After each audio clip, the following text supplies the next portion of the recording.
Mud splashes across the screen. Animals shriek, sirens wail, and neon cars zoom past in a blur of motion. For anyone who has spent time around a toddler recently, this high-decibel, hyper-kinetic wash of color and sound is a constant presence. It's easy to assume this intensity is designed simply to pacify a child through sensory overload. However, if you freeze the frame and map the movement, you find a highly deliberate, mathematically precise architecture beneath the noise. This is a kinetic learning engine. By applying a wireframe overlay, we can see the invisible grids and trajectory vectors that dictate every bounce and collision. Analyzing these specific types of animated motion reveals how this content scaffolds a child's brain, moving them from passive observation toward active environmental navigation. This structured movement acts as a curriculum for early spatial awareness, using the screen to illustrate the basic laws of physics. The first stage of this curriculum begins with raw, reactive physics.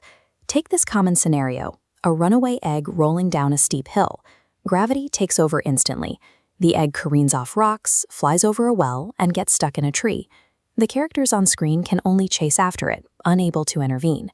The educational goal here is to establish a clear link between an action and its physical consequence. This trajectory map illustrates how the brain learns to predict movement. By forcing the viewer to track an object that changes speed and direction based on impact, the brain builds an internal model for how physical objects interact with the world. Because the characters cannot stop the egg, the viewer is placed in a purely reactive state, forced to observe how gravity dictates the path of the object. Learning to track this uncontrolled momentum is a prerequisite for the next stage, learning to exert control over that momentum. Once the brain has practiced tracking erratic motion, the curriculum introduces the happy train. This railway schematic shows a shift. Locking motion onto a fixed track eliminates variables like gravity, lowering cognitive load.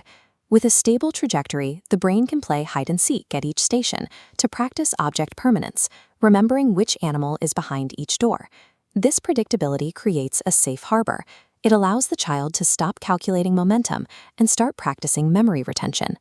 The final stage of the curriculum combines speed with decision-making in a high-speed farm race. The structure now demands a sequence of events. Before the characters can move, they count 1, 2, 3, training the viewer to anticipate action following a specific verbal cue.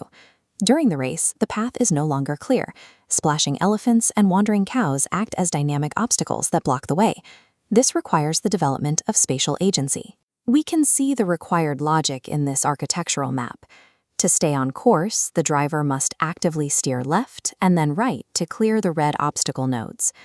Navigating this course requires the viewer to process multiple inputs at once: the speed of the car, the position of the cows, and the directions given by the song. Successfully following the race requires the viewer to take charge of the movement, deciding which way to turn in order to stay on course. This race represents the peak of the curriculum, demanding full cognitive multitasking and active spatial navigation. We have moved through a complete kinetic progression, starting with the reactive egg, moving to the predictable train, and ending with the active race. This chart correlates those three types of motion: unpredictable, linear, and navigational, with escalating milestones in a toddler's executive function. These digital environments serve as a sandbox where a child can safely test their understanding of velocity and direction without real-world consequences. Because they provide a controlled space to practice these complex maneuvers, these videos function as a virtual flight simulator for the developing brain. The next time you hear the repetitive sounds of a toddler video, remember that you aren't just hearing a distraction. You are listening to a brain as it maps out